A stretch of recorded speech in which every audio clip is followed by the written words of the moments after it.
Welcome to the deep dive. Forget the headlines, we're about to extract the real juice. Today we're laser-focused on swing trading, using AlanFarley's TheMaster Swing Trader Toolkit as our roadmap. A classic guide. Yeah, think of this as your insider's guide to navigating today's market complexities, decoding those crucial cycles. And risk, crucial. And most importantly, understanding how to manage risk in this fast-paced environment. Our goal: to equip you with immediately useful insights to sharpen your short-term trading game. And I'm here to help synthesize some of that complexity, connect the dots, provide that broader market context. Okay, let's unpack this. Farley kicks things off by pointing out something that seems, well, almost contradictory. What's that? That the markets, at their core, still operate on those age-old principles. Right. Supply and demand, fear, greed. The fundamentals haven't changed, right? But, and this is a massive but, the technology of trading, completely revolutionized, especially since 2000, with electronic platforms taking over. Oh, absolutely. And think about the sheer number of events Farley points to since then. It's staggering. Like what? Well, you've got major disruptions, terrorist attacks, bear markets, the credit crisis, all those bubbles, tech, real estate, energy. Right. A lot of turmoil. And then the rule changes on top of that. Pattern day trading, regulation NMS. Reg NMS that was meant to modernize things, wasn't it? Yeah, modernize and strengthen the national market system. But it also coincided with the decline of traditional market making, the shift to decimals. And then the rise of things like dark pools and trading bots. It's complex. It's a fundamentally different ballgame now. Totally. It really does feel like navigating a minefield sometimes. But here's where it gets really interesting. Go on. Despite all this upheaval, the tech, the rules, Farley argues that the basic principles of technical analysis, they're not obsolete. He really emphasizes that what works now approach. Exactly. Even with algos running the show, there are still patterns, behaviors, things you, the trader, can learn to spot and use. Which really highlights the need for adaptability, doesn't it? This idea, Farley introduces the survivalist trader. Survivalist trader, yeah. Someone who isn't stuck, but is constantly learning, adapting their strategies to how the market actually is today. It's not about throwing out the old rule book entirely, but knowing how to apply those core ideas intelligently in this electronic environment. Right. And speaking of adapting, he boils down a trader's edge to three key things. Okay, what are they? Pattern cycles, the trend range axis, and looking across multiple time frames, cross-verification. Let's break this down. Pattern cycles first. Yeah. He describes this constant market rhythm: basing, breakout, uptrend. Topping, breakdown, downtrend, the whole cycle. Right. And critically, these happen on all time frames. Yeah. Intraday, daily, weekly, monthly. It's fractal almost. And what Farley finds really insightful is when these cycles clash across different time frames. Clashing cycles create opportunities. Exactly. Think about it. A stock's in a daily uptrend, looking strong. But on the hourly chart, it's showing a topping pattern. That conflict, that divergence, that can signal a potential shift, a higher probability setup. Okay, I threw like a warning sign or an entry trigger depending on your strategy. Precisely. So that's pattern cycles. Then the trend range axis. Sounds simple. It is, fundamentally. Price is either trending, moving clearly up or down, or it's moving sideways, consolidating in a range. Oscillating between the two states. Yep. And knowing which state the market or your specific stock is in, that's crucial for picking the right strategy. Makes sense. Trend following doesn't work so well in a choppy range. And range-bound strategies get crushed in strong trends. Recognizing the phase is key for risk and profit potential. Okay, and the third element, cross-verification across multiple time frames. Yeah, looking at, say, the 15-minute, the daily, and the weekly chart for the same stock. Why is that so important? It gives you perspective, filters out the noise on the shorter charts, helps you see the underlying bigger picture trend on the longer ones. So you're aligning your trade with the dominant force. Essentially, yes. It leads to much higher probability decisions, generally speaking. Now, Farley isn't afraid to call out what he sees as the downsides of electronic trading. He calls it a crooked playing field. Strong words. What does he mean? Well, he starts with the bid-ask spread getting crushed by decimalization. Seems good for us retail folks, lower costs, right? Right on the surface, yeah. But it squeezed the life out of traditional market makers, the ones who provided liquidity. So liquidity became thinner, more fragile, can disappear faster. Exactly. Affects how you get in and out, especially for swing trades. Okay.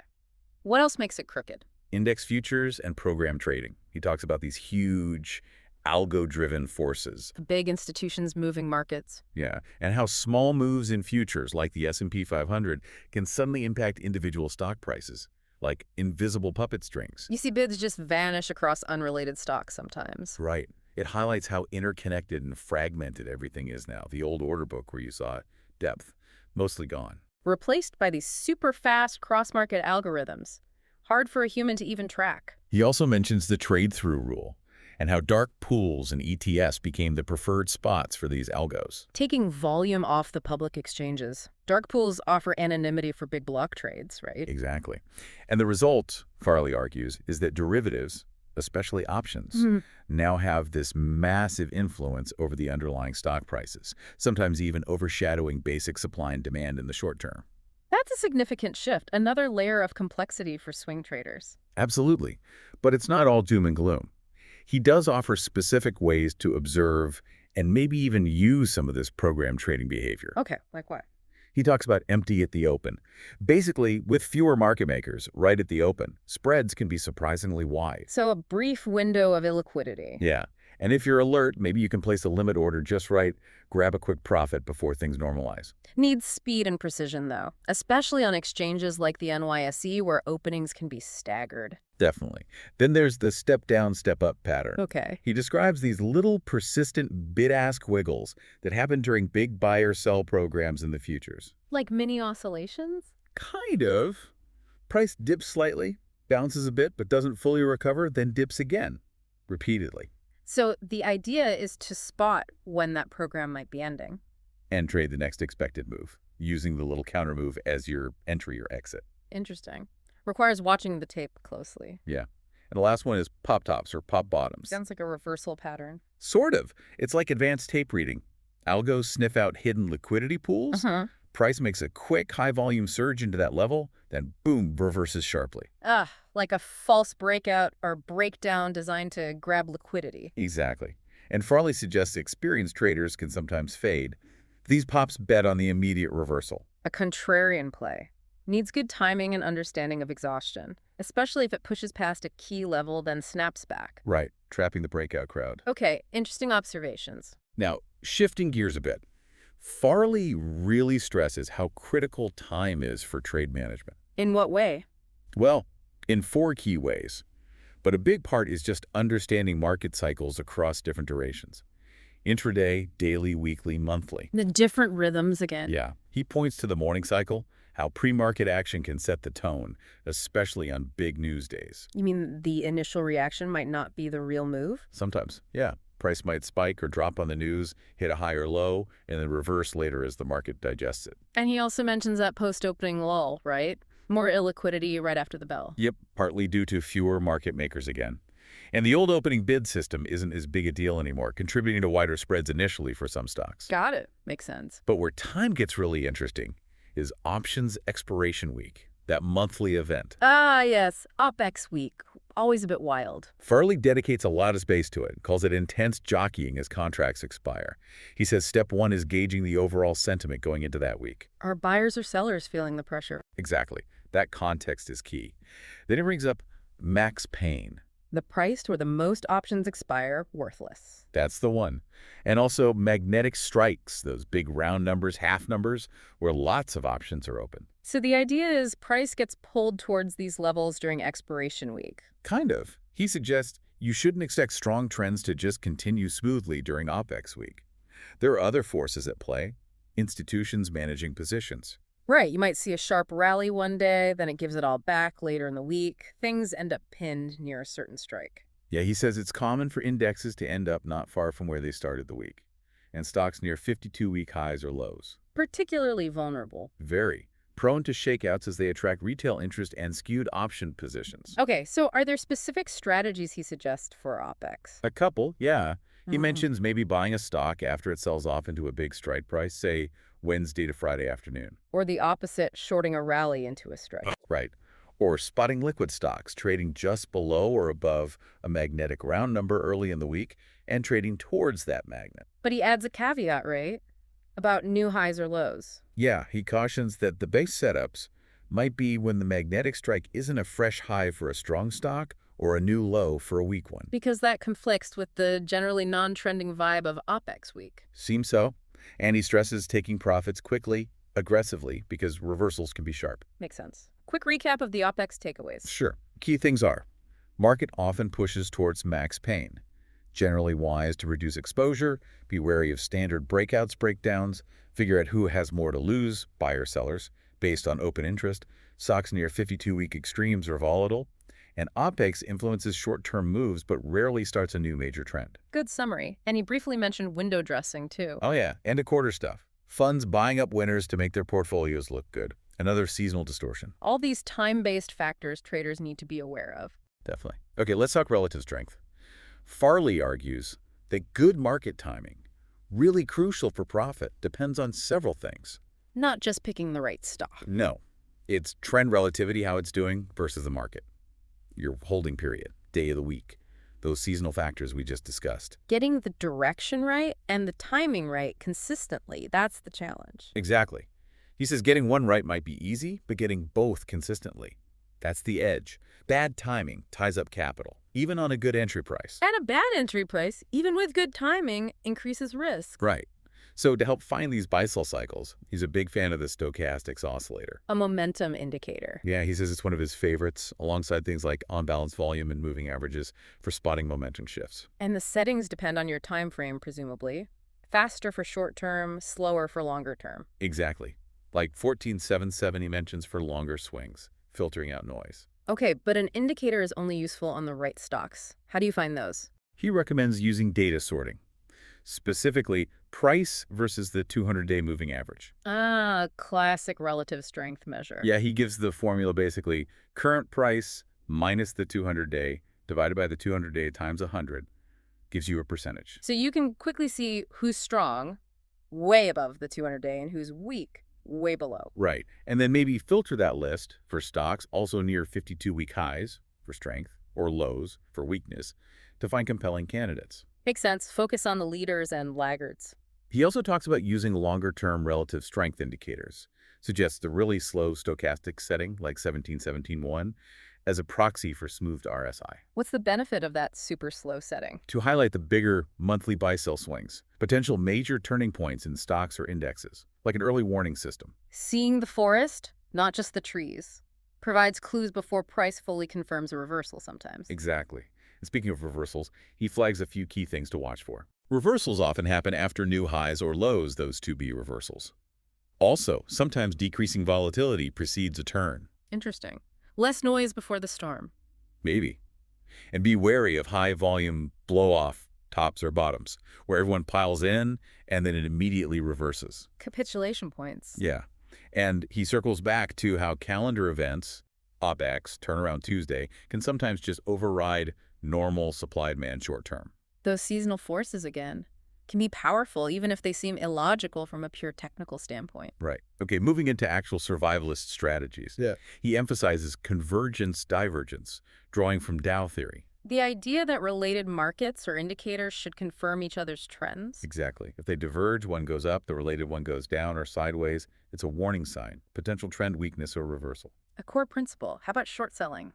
Always tricky. Definitely higher risk, he acknowledges. He outlines 4 main entry types for shorts. Which are? Failed breakouts, those to-be reversals again. Pullbacks into resistance after a stock's already broken down tactic. Selling weakness. Shorting tight ranges near support. Anticipating a breakdown. And the riskiest, momentum entry. Shorting strong down moves. High risk, high reward on that last one. Very. But the core idea is exploiting weakness or failed strength. He has a list of do's and don'ts too. Key takeaways for shorting. Patience, timing, picking the right strategy are vital. Don't chase big down moves, short rallies into overbought levels instead. Be careful shorting into automated selling programs unless you have a clear exit. Avoid short squeezes. Sound advice. He also highlights a specific moving average, doesn't he? The 50-day says it's a key focal point for swing trades. Lots of patterns form and resolve around it. Makes sense. It often acts as dynamic support in uptrends, resistance in downtrends, natural spot for reversals or continuation. And then Fibonacci. Can't avoid it. He covers the basics, 38%, 50%, 62% retracements as potential reversal zones. But he adds a warning, right? They're widely watched. Yeah, precisely because they're popular. Yeah. Don't trade them in isolation. Yeah. He talks about the Fibonacci whipsaw. What's that? Price pushes just past a key fib level, like 62% sucking people in, then snaps back hard, trapping them. Ouch. A fake-out move. Exactly. He does mention less common fib levels too, like 78% using Gartley patterns for potentially less crowded trades. Looking beyond the obvious levels. And finally, he details a specific short-term strategy, the first hour breakout. How does that work? Identify the high and low of the first hour for a liquid stock or ETF. Enter long above the high, short below the low. Stop loss just outside that first hour range. Typically, yes. Profit target based on recent swings, aiming for at least 3-to-1 reward risk. A momentum play on the day's initial direction. Seems like it. Okay, let's shift to managing opportunity and risk. Super important. Farley distinguishes between anticipation and reaction. And he favors anticipation. He argues the real edge often comes from anticipating moves, getting in early, rather than waiting for confirmation, which often means you're late. More initial risk, potentially, but better entry price if you're right. Ahead of the crowd. That's the idea. He then goes through different position choices, stocks, ETFs, leveraged ETFs, options, swaps, outlining the risks of each. Matching the instrument to your strategy and risk tolerance. And he categorizes stocks, story stocks, metals, energy, transport, cyclicals, financials, retail, big generals, highlighting what drives each sector. Understanding those sector dynamics helps focus your capital where the action is. He also brings up trading baskets of related stocks. As a diversification method within a sector. Yeah, and ways to manage that basket risk, like using a sector ETF signal to trigger trades in the individual stocks. He also has tips for remote traders. Like maybe sticking to less volatile stocks, using physical stops. Right, unless you have solid real-time monitoring. And maybe focusing on longer swings using weekly stochastics. Sensible advice for part-time traders. But he stresses, even for longer swings, understanding intraday dynamics, the buying-selling pressure in futures, is key for setting stops. To avoid getting stopped out by noise, distinguish real threats from temporary dips. Exactly, which leads to his survivalist stop strategies. The main point.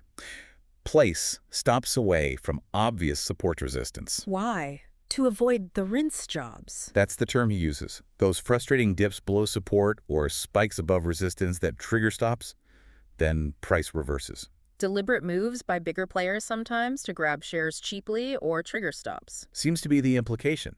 Place stocks where they're less likely to get hit by that kind of manipulation. Smart. Less conventional, but maybe more effective. He also provides a handy end-of-day checklist. Helps you decide on overnight exposure based on the day's action, upcoming earnings, volatility. Taking stock before holding positions overnight. And mastering the intraday involves reviewing fills, confirming your trade logic, actively managing stops, and crucially taking losses manually when needed. Discipline. Active management is key. Don't just set and forget, especially stops. He also mentions watching the ticker tape for big whales, institutional footprints, and understanding algorithm games. Suggesting sharp, algo-driven pullbacks might be short-term rebound opportunities. Potentially. But he warns against trading around economic news releases directly. Better to watch the price action after. Let the dust settle. Avoid the initial rinse job volatility often seen around news. Right. He then talks about the performance cycle everyone has, winning and losing streaks. How to handle the losing streaks. Reduce frequency. Maybe focus on sectors that still suit your bias, long or short. And address overtrading, keeping a diary, setting loss limits. Recognizing those common mistakes. Being too early late, bullish bias, FOMO, margin abuse. Yeah, knowing the pitfalls is the first step to avoiding them. Absolutely critical. Okay, finally, capital preservation. This is paramount. Farley says risk management starts with knowing the market is dangerous. Respecting the risk. He introduces trade collaring, adapting your planned position size, stop distance based on current market risk, using those pattern cycles. So bigger positions and tighter stops in low-risk setups, smaller positions and wider stops when risk is high. Something like that. Adapting to the environment. He covers different stop types. Percentage, time, volatility-based, visual chart stops. Different tools for different situations. And scaling into positions. Yeah. Not going all in at once. Another capital preservation technique. And importantly, Cash is a position. Holding cash is often the smartest move in dangerous markets. having the discipline to sit out is a skill in itself. Definitely. For taking profits, he mentions trailing stops, limit orders at targets, time-based exits. Having a plan to get out with profit is as important as the entry plan. Yeah. And gap fills on charts, often good potential profit-taking levels. Natural areas where price might pause or reverse. So, to wrap up the book's content, he looks at the road to market mastery. What does a trader making real progress look like? Prioritizing money management, developing their own edge, trading with confidence and discipline. Those are the hallmarks. Someone navigating the market effectively, sustainably. A good summary of the journey. So as we wrap up this deep dive into Farley's toolkit, what are the big takeaways for you? Well, for me, it's that absolute need for adaptability. The market has changed, especially with electronic trading. You can't be rigid. Yeah, that really came through. And tied to that, rigorous risk management. Protecting capital feels like job number one. It has to be. More critical than finding the perfect entry, arguably. And third, for me, was really internalizing those market cycles. From tiny intraday wiggles to big monthly trends. Knowing where you are in those cycles seems fundamental. Absolutely. That awareness helps with timing, entry, exit, risk control, everything, really. It's about understanding the market's natural ebb and flow. Okay, so here's a final thought for you, the listener, to chew on. Reflecting on all these survivalist principles from Farley, which single idea, which concept or strategy do you think could have the biggest impact on your understanding or maybe your future approach to the markets right now? That's a great question. Worth pondering which piece resonates most personally. Yeah, maybe it's multi-time frame analysis. Maybe it's his take on stops. Maybe it's just respecting OPEX week more. It's a personal journey. Indeed it is. Learning and adapting is continuous. We really hope this deep dive gave you some valuable insights for your own path.